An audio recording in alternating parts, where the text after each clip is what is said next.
राधे राधे महाराज जी।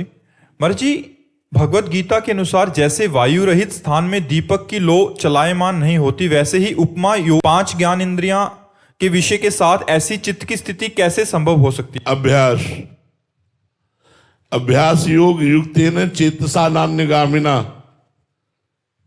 भगवान ने ही गीता जी में कहा है, अभ्यास योग के द्वारा ऐसी स्थिति कर लो कि चित्त तुम्हारा कहीं जाए ही ना। बार बार अभ्यास, बार बार।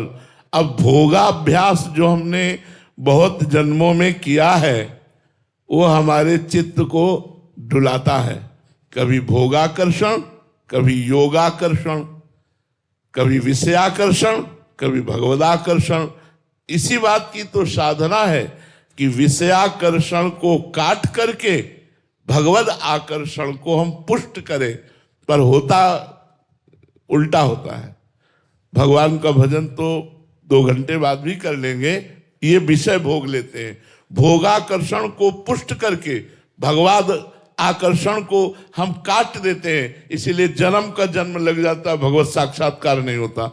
यदि हम भोगाकर्षण को नष्ट करते रहें विवेक के द्वारा, नहीं बहुत भोगा है, सब लोग भोग रहे हैं, क्या भोगों में अगर सुख होता तो सब तृप्त हो जाते। शास्त्र भी ऐसा कहता है और खुद का भी ऐसा अनुभव है कि कितना भी भोग लो, नवम नवम भोगने की इच्छा बनी रहती है, वो कभी शांत नहीं होती है। इसलिए त्यागात शांतिरंतरम, भोगों की इच्छाओं का त्याग करने से ही शांति होती है। ऐसे विवेक के द्वारा समझाकर भोगाकर्षण को काट कर भगवदाकर्षण को पुष्ट किया जाए, और ये बार बार निरंतर दीर्घ काल निरंतर सत्कार सेवितो दृढ़ भूमि, यदि लंबे समय तक ऐसा अभ्यास किया जाए निरंतर, तो हमारी ये स्थिति आ जाएगी कि जैसे वायु रहित स्थान पर स्पंदन रहित दीपक की लौ, ऐसे भगवदाकार वृत्ति, चाहे वो बाजार में बैठा हो, चाहे वो एकांत में बैठा हो, उसकी चित्त वृत्ति भगवदाकार रहती है।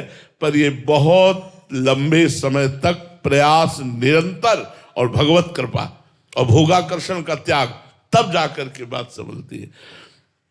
ऐसा समझो हमारे लोगों की दशा ऐसी है कि मिट्टी का पात्र बनाकर तैयार कर लिया और ऊपर से 1 बाल्टी पानी डाल दिया। कितनी मेहनत करके साधन बनता है, और साधन को भोगाकर्षण के द्वारा भोग भोग के हम उसे पानी डाल देते हैं, फिर वो खत्म। जो एक भावना बनी थी, जो एक हमारी श्रद्धा बनी थी, जो निष्ठा बनी थी, जो हमारी एक परिपक्वता बनने वाली थी, अब वो तो हम बार बार अपने को गिरा देते हैं जानबूझ करके। मनाखष्टानि इंद्रियाणि प्रकृति स्थानि कर्षति, इसी आकर्षण को कृष्ण गृहीत मानसा, भगवान हमारे मन को खींचे, हमारा मन भगवान की तरफ जाए, ऐसी बात अभ्यास से बनेगी। और इसके लिए हम प्रार्थना करते हैं कि भगवान की कथाएं जरूर सुनो, भगवान की लीला कथा पढ़ो, भक्तों के चरित्र पढ़ो, इससे बड़ा लाभ मिलेगा। मन एकाग्र करने के लिए भगवान की लीला कथा कहो, सुनो, मनन करो। जरूरी नहीं है कि कहीं हो रही है तो वहीं जाके सुने, अपने घर में भी कर सकते हो। आप श्रीमद् भागवत, रामचरितमानस और भी भगवान की जो लीला कथाओं के ग्रंथ है लाकर अपने परिवार को बैठाल कर 1 अध्याय 2 अध्याय रोज कीजिए, उसका मनन कीजिए, चिंतन कीजिए, और 30 मिनट ही चाहे नाम संकीर्तन जरूर कीजिए।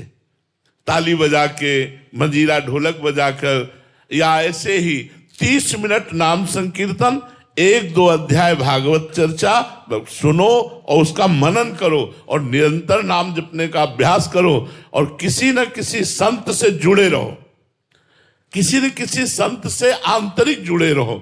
आप उनकी बात, उनको आदर्श मानिए, उनकी आज्ञा का पालन कीजिए, तो आप देखेंगे कि धीरे धीरे आपकी आध्यात्मिक उन्नति हो रही है।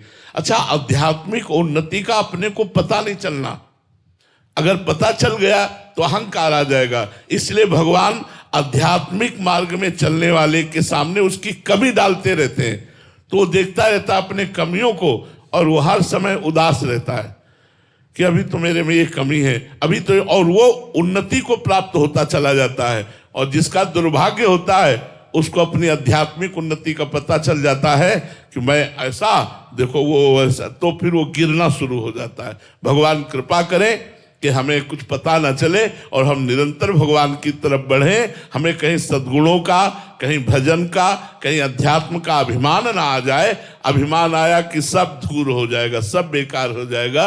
और भगवान कृपा करते हैं, अपने भक्त में ऐसी कमी सामने पेश करते रहते हैं कि बस वो यही कहता है, मौसम कौन कुटिल खल कामी।